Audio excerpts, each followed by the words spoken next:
It's a bird? It's a plane? No, c'est Waltcast. Des alternants partagent leur expérience, leur métier, des tips pour ton alternance. Ready? Go! Bienvenue à tous dans cette nouvelle saison de Waltcast, le podcast de l'association Walt sur l'alternance. Salut, je m'appelle Jean-Baptiste Daré, j'ai 23 ans et je suis ambassadeur Erasmus+. Et dans cet épisode, on accueille un des membres du réseau des ambassadeurs Erasmus+, l'occasion pour Waltcast de faire un focus sur ce programme qui propose notamment aux étudiants en alternance ou en contrat d'apprentissage de séjourner à l'étranger pour renforcer leurs compétences et accroître leur employabilité. Alors Waltcast est à retrouver également sur les sites walt-asso.fr, jobradio.fr et puis on est disponible également sur toutes les plateformes de diffusion de podcasts. Et depuis ces mêmes plateformes, vous pouvez réagir à cet épisode et ça donnera une plus grande visibilité au programme et permettra surtout d'agrandir la communauté. Un grand merci. Salut Jean-Baptiste, ravi de te retrouver. Merci et bonjour. Bon, entre nous, tu portes un prénom qui est plutôt sympa. Très bien, oui. Bon, écoute, entre Jean-Baptiste, forcément, cette interview ne peut que bien se passer. Avant de nous parler de ton rôle d'ambassadeur Erasmus+, moi, j'aimerais bien savoir un petit peu, connaître un petit peu ton parcours.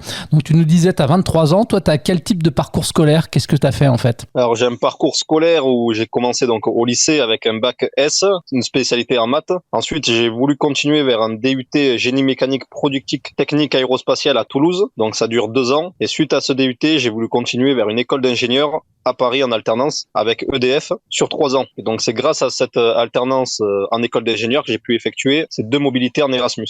D'accord. D'ailleurs, tu as mis en pause, c'est ça, ton alternance pour pouvoir faire cette mobilité Erasmus? C'est ça, oui. Pour valider le diplôme d'ingénieur, il fallait faire donc une mission à l'étranger, soit via l'académie, donc soit dans une université d'accueil, ou sinon un stage à l'étranger. Moi, j'ai décidé de faire les 2. Pour pouvoir faire ça, on doit mettre notre diplôme en veille, c'est-à-dire que on n'a plus de subvention de l'entreprise et on essaye de se débrouiller via l'aide Erasmus+ France, qui nous aide à trouver un stage ou une université à l'étranger qui nous subventionne. D'accord, donc toi, tu es parti, c'est ça, 3 mois en Finlande? C'est ça, 3 mois en Finlande de juin à septembre. Ça s'est passé comment? Comment est-ce que tu as trouvé d'ailleurs ce stage en Finlande? Et puis après, tu nous expliquera évidemment comment ça s'est passé. Alors pour trouver ce stage en Finlande, donc j'ai eu la chance d'avoir une personne en Finlande qui a répondu à un de mes messages, un de mes mails, et j'ai justement grâce à ce stage, je me suis rendu compte qu'il fallait oser avoir du culot et aller vers les gens en fait. J'ai envoyé de nombreux mails à différentes personnes qui travaillaient donc dans le groupe Areva, dans le nucléaire. J'ai envoyé de nombreux mails et suite à un retour d'une personne qui avait une 50aine d'années, qui m'a dit en retour de ce mail que c'était très osé et que c'était une bonne démarche de ma part et que elle, à mon âge, elle a fait la même chose pour trouver un stage à l'étranger. Donc elle s'est reconnue à travers mon histoire. Et donc, c'est grâce à ça que j'ai pu obtenir ce stage à l'étranger. D'accord. Pourquoi la Finlande? La Finlande, c'est parce qu'il y a une centrale nucléaire à Olkiluoto qui se trouve à 4 heures d'Helsinki, la capitale. Donc, c'était un pays aussi que j'avais envie de découvrir. C'est l'un des pays les plus heureux du monde. Et donc, j'avais envie aussi de voir à travers ce pays qu'est-ce qui se passait, découvrir les gens et découvrir cette culture. Il est classé l'un des pays les plus heureux du monde et j'ai pu le constater à travers les discussions que j'ai eues à ce stage. Ouais. Quand tu parles de discussions comme ça que tu as eues et tu as pu donc confirmer effectivement que c'était le pays le plus heureux du monde. Qu'est-ce qui t'a fait dire qu'effectivement, c'est le cas? C'est le cas parce que, par exemple, pour chercher son itinéraire, les gens n'ont pas peur, ils viennent, même ils t'accompagnent des fois jusqu'à l'itinéraire souhaité. Lorsque je suis arrivé en Finlande, je ne connaissais personne. Et à Helsinki, donc la capitale, il y avait une personne qui m'attendait là-bas. L'accueil, c'était un très bon accueil. Ils m'ont pris donc en charge, c'est-à-dire via un taxi, jusqu'à mon domicile. Et à mon domicile, il y avait carrément le repas du soir qui était fait. Donc c'était vraiment un bon accueil. Et même à travers ce stage, en dehors du travail, la vie en société était vraiment très bien. Par exemple, si je voulais faire du sport le week-end ou quoi, je pouvais directement aller au club de volley du coin sans m'inscrire. Ils m'accueillaient et je jouais avec eux, quoi. Comme si j'étais dans l'équipe. Et juste après un match, on pouvait dîner, manger ensemble. Ouais. Il y avait pas le barrage de la langue? Vous parliez l'anglais, j'imagine? Si, ouais. Je parlais anglais, mais il y a eu le barrage de la langue, oui, parce que c'est une langue particulière. Ça n'a rien à voir avec les autres langues européennes. Et donc, ouais, c'était compliqué au tout début. Ouais. Ok. Si on parlait un petit peu de la mentalité, la façon d'être, c'est quoi les principales différences entre les Finlandais et le Frenchie que tu es? J'essaie de trouver des exemples. En termes de mentalité, ils sont très bienveillants. Par exemple, j'ai eu l'opportunité, mes frères m'ont rejoint donc en Finlande. On avait pris le transport en commun. On a oublié donc un sac à dos avec nos téléphones portables et porte-monnaie. Et 2 heures après, donc c'est la compagnie de transport via une autre personne qui nous a contactés et on a pu les récupérer directement à la compagnie de transport, quoi. Donc il n'y a pas de vol, c'est rassurant. Ouais, c'est pas sûr qu'en France ça se serait passé comme ça. Mais voilà, ouais, c'est ça. Et en plus, on avait retrouvé intégralement nos équipements, nos affaires, donc sans problème. Ok, qu'est-ce que tu faisais dans le cadre de ton stage? Alors, dans le cadre de mon stage, j'étais accompagné via mon tuteur d'entreprise qui m'épaulait sur un sujet. Le sujet, c'était travailler sur des pièces de rechange via un logiciel qui s'appelle Primavera. Donc, gestion de projet, c'est comme planification de projet. Et on devait suivre ces pièces de rechange pendant 3 mois jusqu'à une certaine date butoir. Et il fallait pas dépasser un critère, quoi, cette date butoir. Et donc, chaque semaine, j'avais un reporting à faire, c'est-à-dire faire remonter les pièces qui étaient en retard à mon équipe lors des réunions. Et bosser avec les Finlandais, ça se faisait? Franchement, j'ai adoré. Ce qui est bien dans mon équipe, c'est que il y avait 25% de Français. On était une trentaine, 25% de Français, et le reste, c'était des Finlandais, des Allemands, Ukrainiens, Russes. Et donc, la mixité de la population faisait qu'on avait un travail efficace. Je pouvais voir aussi comment travailler les étrangers, pas que les Français. Et donc, ça m'a permis vraiment de côtoyer différentes populations et d'apprendre aussi sur moi-même et sur le travail en équipe. Par exemple, nous, les Français, on aimait bien prendre une pause repas, c'est-à-dire de midi jusqu'à 13h. On se consacrait rien que pour manger tous ensemble, alors que les Allemands, eux, travaillaient et mangeaient en même temps. Pareil pour les Indiens et Pakistanais. Et donc, on a essayé de restaurer entre midi et 2 un repas en commun, et c'était vraiment les Français qui ont initié ça. D'accord. Et du coup, tout le monde était content de participer à ça. Exactement, ouais. Tout le monde était content. Finalement, tu es resté là-bas 3 mois. Tu disais que tu avais donc mis en pause ton alternance. Comment est-ce que tu as réussi à financer finalement ce projet de stage? Comment est-ce que ça a été pris en charge, tout ça? Alors là, c'est une très bonne question parce que de nombreuses personnes me demandent, et c'est une question cruciale parce que tout le monde ne peut pas partir à l'étranger sans financement. Évidemment. Et donc pour ça, donc mon entreprise en France, il y a eu un décret qui est passé. Ils ont l'obligation de ne pas financer les étudiants qui partent à l'étranger, leurs salariés, sauf via des compensations avant ou après. Mais ça dépend des entreprises. Et la mienne ne m'a pas rémunéré, mais l'entreprise d'accueil, donc Areva, m'a payé. J'ai eu un salaire de leur part. Et en plus de ça, lorsqu'on part à l'étranger, on a aussi une aide de l'Erasmus+. En fonction de la destination, il y a un barème qui est fixé. Et donc j'avais un certain montant pour ces 3 mois. Et c'est un montant qui est suffisamment bénéfique pour pouvoir partir, se loger, se nourrir et aussi un peu voyager. Donc concrètement, pour un étudiant qui aujourd'hui peut-être était dans la même situation qu'était la tienne, à savoir qu'il serait en alternance, se dit tiens, je partirais bien aussi à l'étranger parce que ça va m'apporter plein de choses, les démarches finalement à remplir, comment est-ce qu'il va devoir s'y prendre? Alors pour ça, on est très bien épaulé. Donc il y a l'entreprise d'accueil où j'ai effectué mon stage en Finlande qui a pris tous les documents officiels.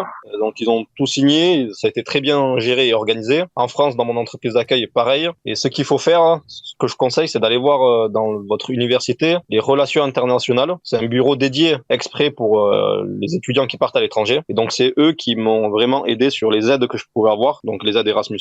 L'aide aussi l'OPCO 2I, qui est donnée par le CFA d'ingénieurs. Et ces documents administratifs ont été pris en charge donc par les relations internationales, qui m'ont dit mois par mois ce que je devais faire, étape par étape. Donc, j'ai été très bien épaulé. Ok, alors il se trouve aussi que dans ton parcours, on voit que tu es parti également 4 mois, cette fois en République tchèque, dans le cadre d'une mobilité donc à l'étranger académique. Cette fois, ça veut dire que c'est tes études qui se déroulaient là-bas, c'est bien ça, si j'ai bien compris? C'est exactement ça, oui, tout à fait. J'avais effectué d'abord un stage donc en Finlande, donc là ma mission a été accomplie donc pour valider mon diplôme d'ingénieur.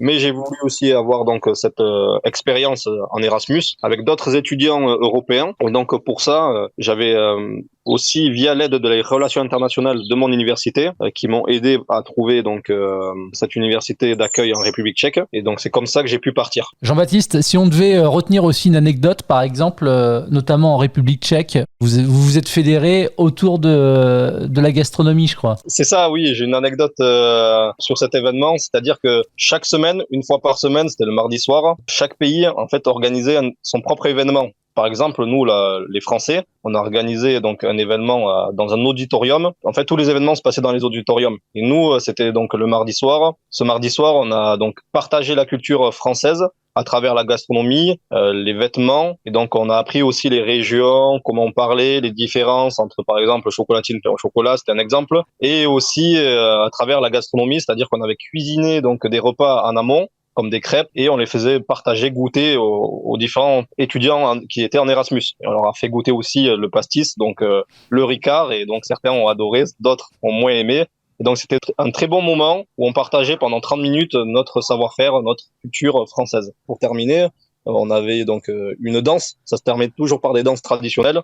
On a décidé de faire la Peña Bayona, donc le Paquito, et donc on a dansé le Paquito et les gens ont aimé, adoré, et donc par la suite en boîte de nuit même, on a réitéré cette danse. Ouais. Donc quelque part, tu t'es bien marré, tu t'es bien détendu, tu as quand même un peu bossé, dis-nous. Oui. Après, on devait avoir 30 ECTS, c'est des crédits qu'il faut valider. Donc je les ai validés. Ce qui est bien quand on part à l'étranger, c'est qu'on peut choisir son planning et ses formations, ses matières. Donc j'ai décidé de prendre le lundi, mardi, mercredi et jeudi donc certaines matières pour pouvoir par la suite le jeudi, vendredi, samedi, dimanche voyager. Et donc à travers les voyages, à travers le travail en Erasmus, il fallait conjuguer ces deux choses pour pouvoir valider son diplôme. Ouais. Quelle différence entre la Finlande et la République tchèque, que ce soit en termes des personnes que tu as pu côtoyer là-bas, dans le cadre aussi du travail, même si là c'était plutôt dans le cadre des études. C'est quoi la différence entre la Finlande et la République tchèque ? La différence, donc c'est pas la même population. En Finlande, c'était plus des quarantenaires, donc en République tchèque, c'était plus des étudiants de mon âge. C'est pas la même vision, mais par rapport à la gastronomie, on mange mieux quand même en France, mais en République tchèque aussi. En Finlande, pas du tout. Ensuite, en termes on va dire de sérénité, de savoir-vivre, la Finlande est plus ouverte, plus accueillante pour les étudiants et pour les étrangers, alors que la République tchèque, c'était plus contraignant, fallait faire attention, et donc c'était, on va dire, sur ce point-là, il y avait un côté négatif sur l'accueil. Tu dirais finalement que l'accueil a été plus positif en Finlande, mais l'avantage qu'il y avait à être en République tchèque, finalement, c'est que vous étiez entre vous, quoi, les étudiants, quoi. C'est ça, oui, c'est nous, les Erasmus, qui mettions l'ambiance, et donc c'était là où c'était plus chaleureux. Finalement, qu'est-ce que tu retiens, toi, de ces deux expériences à l'étranger ? Qu'est-ce que tu as appris également aussi peut-être sur toi ? Alors, je retiens beaucoup de choses. D'abord, donc, qu'il faut bien s'organiser avant de partir. Il faut remplir les documents administratifs longtemps à l'avance. Donc ça, c'est important. C'est ce que je conseille aussi. De donner souvent des nouvelles, des informations à votre famille pour leur tenir informés de là où vous voyagez, s'il y a un problème. Donc c'est plus facile pour eux aussi de vous aider sur ce côté-là. Ce que je retiens, c'est que la mobilité Erasmus+, en stage, c'est très bénéfique sur un CV, même pour trouver un boulot par la suite. Donc ça m'a été vraiment utile sur ce côté-là. Pour la République tchèque, ce que je retiens, c'est un Erasmus étudiant. C'est favorable pour rencontrer d'autres personnes, d'autres populations, partager leur culture, même partager notre culture. Et on voit en fait qu'on est tous pareils, tous égaux. Et ça nous permet de se mélanger et de voir différentes choses. Et en plus de ça, le fait de partir avec d'autres étudiants, je trouve que c'est vraiment une ouverture d'esprit inimaginable et vraiment importante, quoi. Et j'ai vraiment adoré. Et qu'est-ce que tu as appris sur toi ? Mais j'ai appris justement que je savais voyager, que je savais... enfin, c'est un peu bête, mais c'est compliqué de trouver des fois son chemin, son itinéraire. On peut paniquer, avoir du stress. Et à force de voyager dans des pays, en République tchèque et partir ailleurs aussi dans d'autres pays, et grâce à l'Erasmus, je me suis rendu compte que j'avais une certaine sérénité à planifier, à m'organiser. Et ça m'a appris à voyager aussi. Et donc, à savoir si j'ai un problème, qui il faut contacter, etc. Et donc... sur ce côté-là, j'ai grandement appris. Et si on devait retenir peut-être une difficulté particulière quand on part comme ça à l'étranger, ce serait quoi ? Une difficulté particulière, ça serait être, par exemple, dans un pays qu'on ne connaît pas, on ne connaît personne, être tout seul, et donc il faut faire attention à ne pas s'isoler et à aller vers les gens, quoi. Et donc, c'est le conseil que je donnerais, c'est aller vers les gens, être ouvert d'esprit et ne pas s'isoler. Et donc ça, c'était la première difficulté. Sur 1 à 2 semaines, j'étais tout seul et je restais dans mon coin. Et après, j'ai appris à aller voir les autres. Tu disais que ce qui était important, c'était vraiment d'anticiper son voyage pour éviter toute mauvaise surprise une fois sur place, quoi. Oui, c'est ça, ouais. Faut vraiment anticiper sa destination, remplir les documents, les procédures administratives rigoureusement. Parce que dans mon cas, j'ai eu pendant 1 semaine un document qui n'a pas été rempli, donc je ne pouvais pas travailler directement à la centrale nucléaire. Donc j'ai dû rester chez moi, et le temps est assez long de rester chez soi-même, surtout quand il fait jour 24 heures sur 24 en Finlande.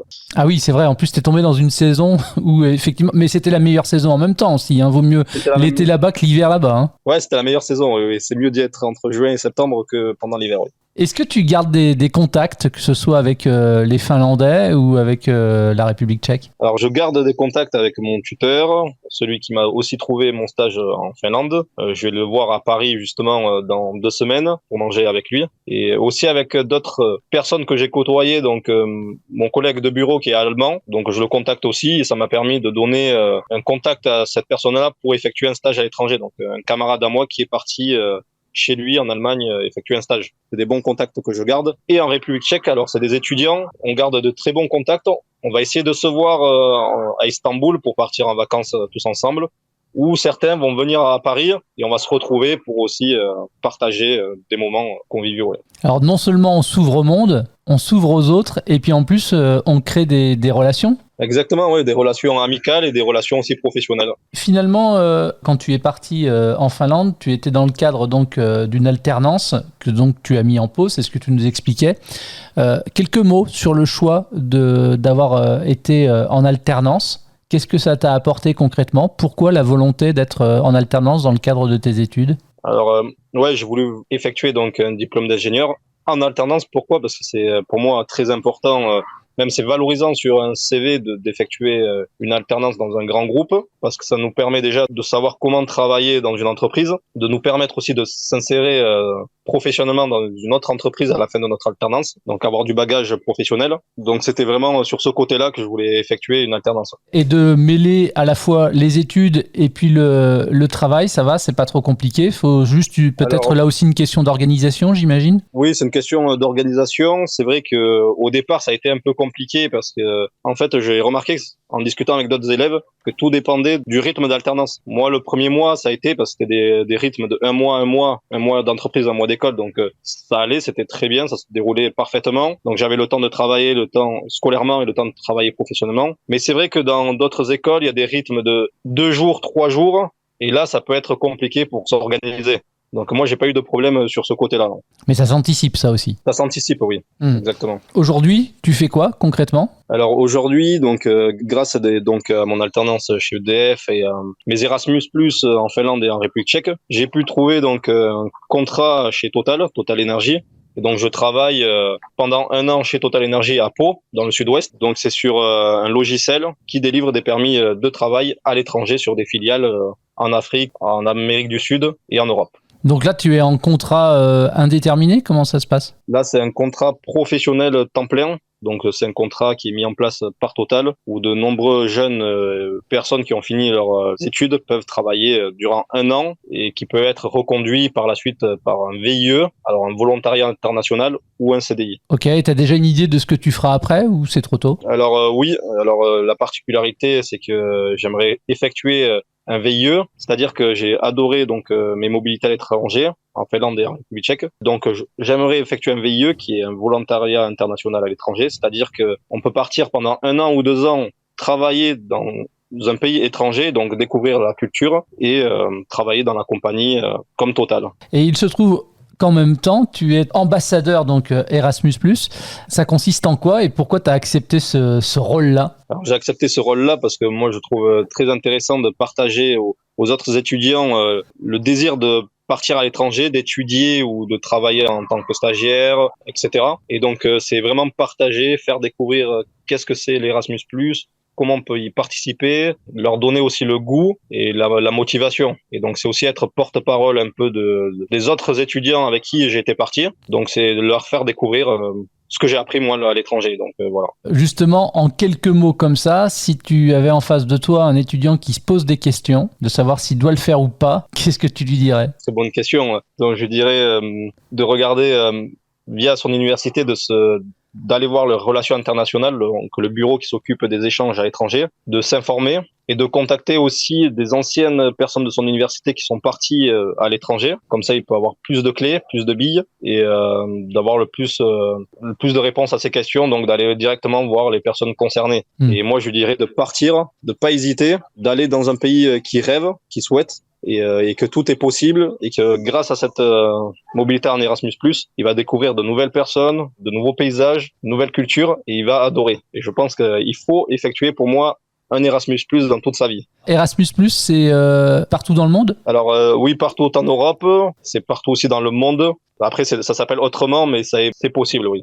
Qu'est-ce qu'on peut te souhaiter finalement pour la suite, Jean-Baptiste ? Moi, de réussir donc mon aventure avec Total et pourquoi pas déboucher sur un CDI par la suite, et aussi d'effectuer d'autres voyages à l'étranger, parce que cet Erasmus+ dans ces 2 pays m'a donné envie de visiter de plus en plus de pays, d'aller découvrir d'autres itinéraires, d'autres paysages, d'autres pays, une nouvelle culture.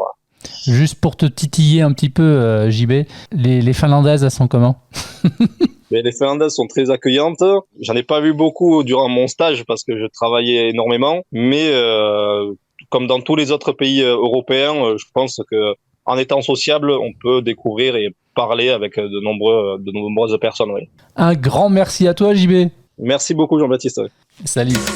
Jean-Baptiste, qui est donc un des membres des ambassadeurs Erasmus+. Si vous souhaitez vous renseigner sur ce programme, en connaître les opportunités, le petit conseil, le tips de fin d'épisode, eh bien c'est d'aller faire un petit tour sur le site agence.erasmusplus.fr. Merci de nous avoir écoutés. À très vite pour un prochain numéro de Waltcast.